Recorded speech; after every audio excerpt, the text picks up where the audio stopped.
do you find yourself just mindlessly scrolling Instagram or Facebook or some other form of social media? Just constantly, don't even know what you're looking for, just refreshing. It could be a social media addiction. Well, that's what one expert is labeling it. And he believes the big tech companies are designing platforms just to get people hooked with no thought to the damage it can cause. There's actually a show about this on Netflix at the moment. It's called The Social Dilemma. But listen to this. I found this so interesting. When you go to Google and type in climate change is, you're going to see different results depending on where you live and the particular things that Google knows about your interests. That's not by accident. That's a design technique. What I want people to know is that everything they're doing online is being watched, is being tracked. Every single action you take is carefully monitored and recorded. A lot of people think Google's just a search box and Facebook's just a place to see what my friends are doing. What they don't realize is there's entire teams of engineers whose job is to use your psychology against you. So that's The Social Dilemma that's on Netflix at the moment, talking about social media addiction, but how it's happening, what the big tech companies are doing to try to get you to use your phone constantly. Oh my gosh, the mind boggles at it all. But shortly you'll hear from Mark Carter. He's a human behaviour expert. He'll talk about why we do get so addicted to social media, but also how we can break that addiction.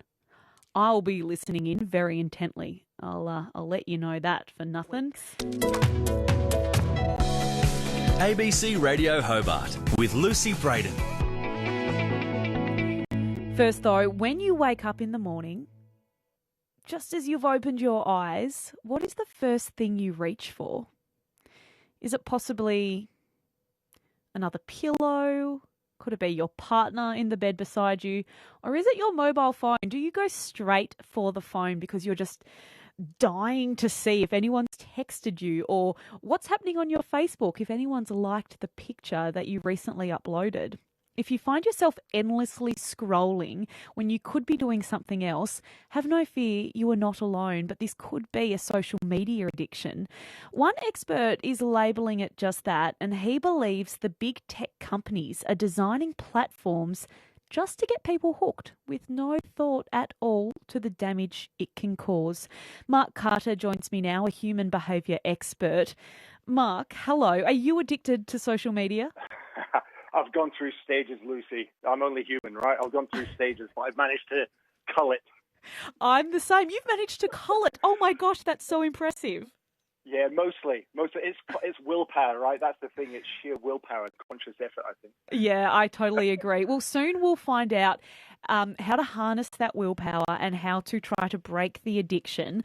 But what is going on? I played a clip earlier from The Social Dilemma, which is basically saying that these big tech companies are creating, like the like button and certain things to get you hooked.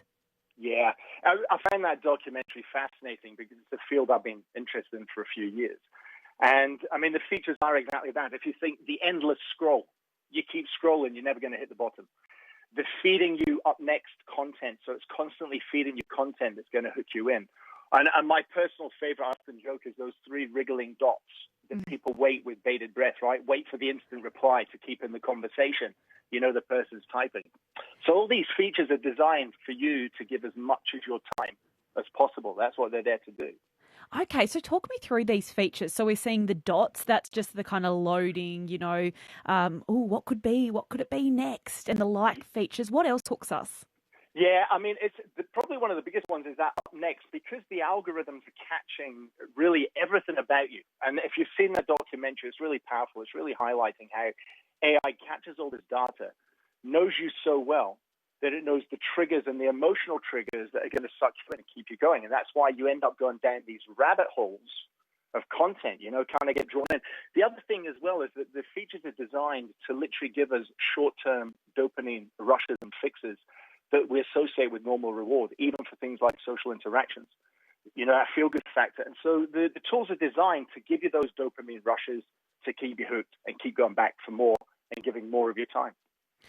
Oh my gosh, this makes me feel sick because we give so much of ourselves as well to all of these social media companies. We tell them our birthdays, who our sister is, who our brother is, who we're, related to far and wide. Some have our mobile phone numbers, our bank details. Is that a concern, Mark? Yeah, well, it is. I mean, when we talk about regulation, there's a lot of people far more skilled than I in these sorts of areas because we've moved rapidly from an analog world to a digital one, and we've not consolidated our legal instruments or tools. So there's definitely regulations required on that front. But I think a better regulation is the one that's in our own hands, which is self-regulation. That's the one we can control until the other instruments actually catch up to better understand what is happening with all this data and making sure privacy is better respected. So, how do we do that? How do we protect the community, knowing all of this information, knowing what these big tech companies are doing? Yeah, so some practical things we can do. I mean, it's literally, like I said, it's coming back to controlling that for yourself and choosing for yourself some better choices, I guess. I mean, starting with even things like simple as curating your contacts more effectively. I mean, if you go back to Sapiens 10,000 years ago, we were wired to maybe catch up with 150 people in a lifetime. Nowadays, people are putting up a post to try and connect with that many people in a single coffee break. And we're not designed for it, So our brain can only accommodate a certain number of relationships. So just curate your circles, curate your contacts, keep it simple, keep it to less is best. It's a basic concept in any sort of design, and it definitely applies here. Less contacts is definitely best and saves you getting sucked in. Less is best. Okay, I like it. 0438922936. If you do have your own experiences of breaking the social media addiction, how do you do it? 1300 222 936. So where do we start, Mark? What would be your top tips for, trying to reduce it? Maybe not give it up altogether.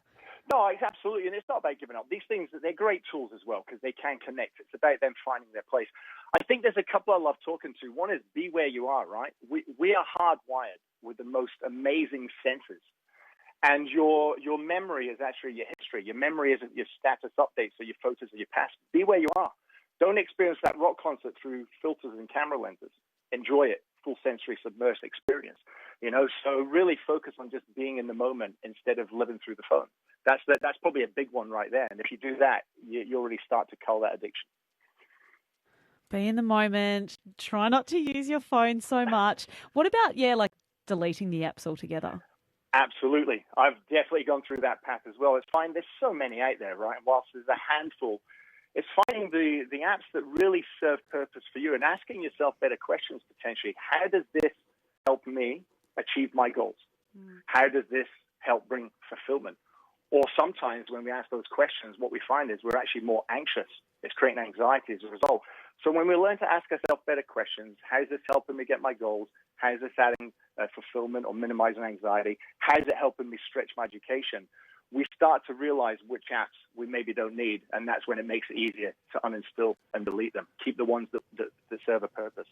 What about when you start getting that itch to jump back on? Is it like, if you are a smoker, sometimes they say just like have a lollipop in your hand and just go for it instead? Do you need something else? Go for a run? Yeah, absolutely. I love this. We did a recent segment on this with a live case study, and that's why really it is your willpower. Why take the phone everywhere? I think that's one as well. When you start to actually leave it behind, when you go for that run, go for a run periodically. Start leaving the phone when you go for the run. Leave the phone when you go to the gym. Leave the phone when you go to dinner with your friends and be where you are. You're back with that with your friends. And if you can start to have pockets of time where you don't have these tools, you're less inclined to use them. I joke about thinking if you were to go on an ice cream bender, right? Think Ben and Jerry's for a second. You're unlikely to binge as much because you simply can't fit a freezer in your pocket. You can put your phone in, right? So that temptation is there. And if you've got the device with you, the temptation is going to take over. Think about leaving it behind sometimes. Oh, I love that. And do you know what, Mark? Every time I've left it behind, I have not regretted it for one moment. And it's been nice because you think, my phone's at home. I won't be there for another 2 hours. I can just make the most of what's going on right now. That's it. And you know what? It's that cold sweat if you think you've lost your phone. That's Yes. something different, right? Because we maybe need the phones to stay connected. But if you've consciously left it, you're not going to even have that panic button either. You know where it is. You're enjoying the moment. You're being where you are. Mark Carter is my guest. He's a human behaviour expert. We are talking about that addiction to social media, particularly Facebook and Instagram and those types of ones, even TikTok now, which is going gangbusters online. How have you broken it yourself? What do you do to stop yourself from clicking on them? 0438 922 936. Something I found quite interesting as well, Mark, new research that found the more we use social media, the unhappier we are. Yeah, I mean, that was something that came through. There's more data emerging now where they're correlating things like depression rates in children and generation that have grown up with these things, whereas 10 years ago, they couldn't necessarily link that data. Now, unequivocally, they are. So something I find quite telling, though, is that, and again, if you watch these programs and see these founders, it's quite amazing how many of them don't use their own tools. And think about that in a business, right? In a business sense, how many business owners would use somebody else's tools or not use their own? Because what does that tell you about the tools themselves? You know, so I think, yeah, there's definitely a correlation. It comes back to who you are as well as a person. If you've got void, empty space and you're unfulfilled and you're trying to seek it through these emoji buttons, it's not going to help. And that's the situation where it can potentially make things worse when you don't get that rush that you're looking for. So far better to find that fulfillment within, find that fulfillment in your real circle and your real world. And these tools add value to that. They shouldn't take away. Mark, really lovely to talk to you and to find out more about how to break that social media addiction and just to be in the moment. Great to chat. Thanks so much for having me on. Thank you. Mark Carter there, human behaviour expert, talking about social media addiction. Do you have one yourself? What is your kind of go-to app, or maybe when you jump online, what do you click? What do you type in?